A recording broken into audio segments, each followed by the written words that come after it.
یہ جو شعبہ خدمت خلق ہے اس میں ریلیف کی تقسیم، اور ہمارے یہاں مرکز سے یہ سختی ہے کہ جب ریلیف تقسیم ہو تو زیادہ اس کا پرچار نہ کیا جائے۔ جس وقت مالیگاؤں میں ایکسائز لگی تھی اس وقت شعبہ خدمت خلق عمل میں آیا تھا، اور تقریباً آج سے شاید 8 سال ہو رہے ہوں گے، 7-8 سال۔ اس وقت سنی دعوت اسلامی نے بغیر کسی چندے کے، بغیر چندے کے 1,40,000 روپے کی ریلیف تقسیم کی تھی، اور وہ آپ کے کانوں کان خبر نہیں۔ اب ظاہر سی بات ہے پھر اسی طرح دھلیا فساد کے موقع پر جو ہے وہ سنی دعوت اسلامی کی جانب سے ریلیف بھیجی گئی، اسی طرح نانگاؤں سنی دعوت اسلامی نے جمع کر کے بھیجا۔ تو سنی دعوت اسلامی اس طرح کے خدمت خلق کے حوالے سے شعبہ خدمت خلق، بچیوں کی شادیوں میں شرکت ہوتی ہے، آپ لوگوں کو خبر نہیں ہوتی اس لیے کہ بتانے کی اجازت نہیں ہے۔ اسی طرح سے کوئی بیمار پڑتا ہے اور آپریشن ہو جاتا ہے لیکن بتایا نہیں جاتا، یہ سارے شعبہ جات جو ہے وہ آپ کے تعاون سے ہوتے ہیں۔ ہم لوگ جو ہے وہ اپنے گھر سے تو نہیں لاتے، آپ لوگ دیتے ہو، قوم کا پیسہ قوم کی راہ میں استعمال ہوتا ہے، مگر چونکہ ہم لوگ جو ہے وہ کبھی اس کی تشہیر نہیں کرتے۔ تشہیر اس لیے نہیں کرتے، واللہ اس لیے نہیں کرتے کہ اللہ رب العزت کہیں یہ نہ فرما دے کہ تو نے تو بہت زیادہ جو ہے وہ اپنی کہلوا لی، اب یہاں تیرے لیے کچھ نہیں بچا، اس سے ڈرتے ہیں۔ لیکن کبھی کبھی اس لیے ہم یہ باتیں بتا دیتے ہیں کیونکہ جب آپ کو بتائیں گے نہیں تو آپ دو گے کیسے؟ آپ بولو گے بھئی اجتماع میں کیا خرچ آتا ہے، تو اجتماع ہی نہیں ہوتا۔ اور الحمدللہ شعبہ خدمت خلق کے تحت اب ایک کلینک اس علاقے میں جہاں پورے علاقے میں تقریباً 1 کلومیٹر آگے پیچھے دائیں بائیں کوئی دواخانہ نہیں ہے، وہ علاقہ مسجد عبدالغفور کی غریب بستی ہے، جھوپڑے ہیں، ان لوگوں کو دواخانہ جانے کے لیے کلثوم اشرفی کے علاقے میں جانا ہوتا تھا۔ انشاءاللہ بقرعید سے پہلے شاکر کلینک کا افتتاح عمل میں آئے گا، جہاں غریبوں کو آدھی سے آدھی قیمت کے اندر دوائیاں اور جو ہے وہ گولیاں اور انجیکشن اور سلائن وغیرہ کی سہولیات ہوگی انشاءاللہ تبارک و تعالی۔ لیڈیز ڈاکٹر کی تلاش ہے، جس دن ڈاکٹر مل جائے اس دن سے انشاءاللہ کلینک شروع ہو جائے گا۔ یہ بھی کام ہو رہا ہے، اور آپ دعا فرمائیں، یہ پہلا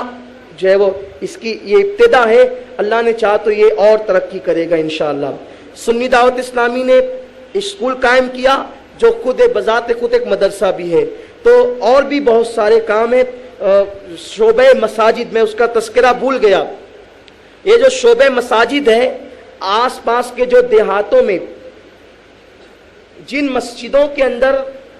بدعقیدہ امام بھیجتے تھے اور پیسہ بھی دیتے تھے، تو جو سنی دیہات میں رہنے والے تھے بولتے تھے کہ بھئی وہ پیسہ بھی دیتے امام بھی دیتے، ہمیں آپ کا امام نہیں چاہیے۔ تو اب ہم نے یہ شروع کیا ہے الحمدللہ، آپ دعا فرمائی عید کے بعد سے کہ آدھی تنخواہ جو دیہات کے ائمہ ہیں ان کو سنی دعوت اسلامی کی جانب سے دی جائے۔ یہ بھی ایک خدمت ہے جو آپ کے ذریعے سے ہی عمل میں آ رہی ہے۔ شعبہ نسواں جس میں مبلغات جو ہے تقریباً 32 عالمات ہے جو پورے شہر میں دین و سنیت کے حوالے سے اجتماعات کرتی ہے۔ مسلمانوں میں آپ کو بتاؤں ایک حیرت انگیز بات، سنی دعوت اسلامی کی میں قصیدہ پڑھنے کھڑا نہیں ہوا، لیکن میں آپ کو بتا رہا ہوں کہ جو آپ کی اپنی تحریک ہے جس سے آپ محبت کرتے ہیں، اس تحریک کا کارنامہ کیا ہے۔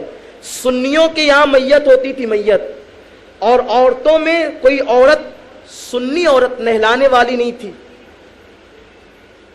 اور حال یہ ہوتا تھا میت سنی ساری زندگی وہ بدعقیدوں کو برا کہتی رہی، اس کا انتقال ہوا تو سنیوں کے یہاں کوئی نہلانے والی بچی، کوئی عورت، کوئی عالمہ نہیں تھی، ان کے یہاں سے لانا پڑتا تھا، اور وہی شرط پہ آتے تھے ہم آئیں گے مگر 3 دن تک اجتماع کریں گے، اور وہ نہلاتے تھے اور اجتماع کر کے بدعقیدگی پھیلاتے تھے۔ ہمیں پتا چلا، سرکار کی نالین پاک کے صدقے کوشش کی، 32 عالمات الحمدللہ قوم کو دے دیا۔ اب یہ بچیاں آدھی رات کو کہیں میت ہو یہ پہنچ جاتی الحمدللہ، اور فیس اب 1 پیسہ نہیں لیتی۔ یہ سنی دعوت اسلامی کی مبلغات ہے۔ اب یہ کام آپ کے ذریعے سے ہوا، آپ کی دعاؤں سے ہوا، آپ کی کوششوں سے ہوا۔ اب یہ سارے جو کام ہو رہے ہیں، عورتوں میں جو دینی بیداری پیدا ہو رہی ہے، آپ جانتے ہیں مردوں میں کام کرنا اتنا زیادہ مفید نہیں ہوتا، مفید یہ بھی ہے، مگر ایک عورت جو ماں ہوتی ہے، خدا کی قسم ماں اگر کنیز فاطمہ بن گئی تو ہزاروں بچے کردار حسین لے کر کے پیدا ہو سکتے ہیں، اور ماں کی اصلاح ضروری ہے۔ اور یہ الحمدللہ روزانہ تقریباً درجنوں اجتماعات آپ کے شہر میں عورتوں کے ہوتے ہیں، اور اللہ کا یہ فضل ہے، تو یہ سارے کام آپ کی دعاؤں سے ہو رہے ہیں۔ یہ ہم نے نہیں کیا، یہ تو آقا کی نالین کا صدقہ ہے، آپ کی دعاؤں کا صدقہ ہے۔ تو جو لوگ قربانی کر رہے ہیں ان کی یہ ذمہ داری ہے کہ ہمارے پہنچنے سے پہلے وہ چرم لا کر دیں، اور اگر نہیں کر رہے ہیں تو اپنے محلے میں سنی دعوت اسلامی کے رکن کی حیثیت سے آپ مبلغ کو لے جائیں، خود دورہ کریں۔ مسلمانوں، کب تک کہ اپنی عزت کی پرواہ کرتے رہو گے؟ ارے وہ رسول جس نے اپنی عزت کی پرواہ کیے بغیر مکے کی گلی میں ہمارے ایمان کے لیے پتھر کھائے ہیں، کیا اس رسول کے مشن کے لیے ہم کسی گھر پہ جا کر کے چرم نہیں مانگ سکتے؟ یہ صرف مبلغین کا کام نہیں، ہر فرد کا کام ہے۔ اجتماع میں آنے والا ہر شخص سنی دعوت اسلامی کا رکن ہے، سنی دعوت اسلامی کا مبلغ ہے، اور صرف آنے والے نہیں، ہر سنی کی تحریک سنی دعوت اسلامی ہے۔ مسلمانوں، نکل پڑو اپنے محلے میں، نکل پڑو اپنے گلی کوچوں میں، اور سب کا یہ ذہن بناؤ کہ اگر تم اپنے مسلک کو مضبوط اور مستحکم دیکھنا چاہتے ہو تو سنی دعوت اسلامی کو مستحکم کرو، انشاءاللہ مسلک بھی مستحکم ہو جائے گا۔ آپ نکلے رسول اللہ کی خاطر، ہم اپنی عزت کی اور ہم اپنے لیے مانگنے جائیں تو نقصان دہ بات ہے، ہم تو اللہ کے دین کے لیے مانگ رہے ہیں۔ میں امید کرتا ہوں کہ آپ اپنے محلے میں تھوڑا بہت بھی اثر و رسوخ رکھتے ہیں، تو یہ قادری فقیر جو اپنے لیے کبھی کچھ نہیں مانگتا، آپ کی قوم کے لیے میں آپ سے مانگتا ہوں کہ آپ چرم کے لیے خود دورہ کریں، خود دورہ کریں۔ سنیوں، صرف مبلغین کا کام ہے دورہ کرنا، رسول اللہ کی بارگاہ سے آپ کو جنت نہیں لینی ہے۔ محبت کی بات آئے تو نعرہ تکبیر، نعرہ رسالت سب کریں۔ رسول اللہ کا لنگر کھانے کی بات ہے، غوث پاک کا لنگر کھانے کی بات ہے تو سب کھائیں،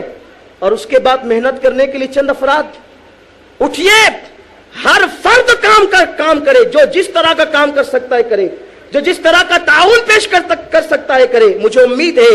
ہر مرتبہ آپ نے فقیر کی آواز پہ لبیک کہا، اور انشاءاللہ اب بھی میری آواز پہ آپ لبیک کہیں گے، اور کل سے ہمارا ایک نیا کام ہوگا کہ یہاں آنے والے مبلغین کو ایک دو جو بھی جس کو جو لے جانا ہے وہ لے جائیں اپنے محلے میں، آپ کے اثر و رسوخ سے، آپ کے دوستوں آپ کہنے دو۔ یہ دیکھیے تقریباً 6-7 شعبے ہیں، اور اس کی